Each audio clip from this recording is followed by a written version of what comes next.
మీద బయలుదేరుతుంటే ఏదైనా ముఖ్యమైన కార్యం మీద నేను వెడుతున్నాను అనుకుంటే అమ్మవారి అనుగ్రహం నాకు పూర్ణంగా కలగాలి, లలితా సహస్రం చదివినంతగా నా తల్లి నన్ను కృప చెయ్యాలనుకుంటే 25 నామములు చెప్పాలి అమ్మవారివి, చెప్పి వెళ్ళిపోవాలి.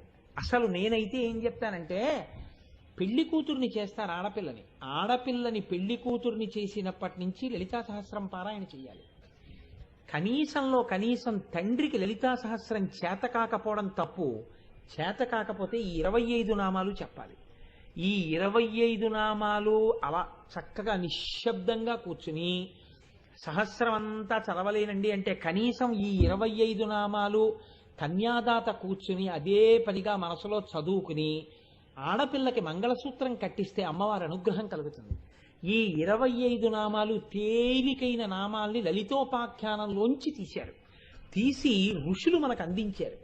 ఈ 25 నామాలు ఎక్కడ చెప్తున్నాడో అక్కడ సహస్రం చెప్పినంత శక్తి మీకు కలుగుతుంది.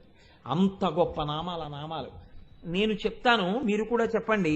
సింహాసనేషి లలిత మహారాజ్ఞి వరాంకుశ చాపిని త్రిపురా చైవ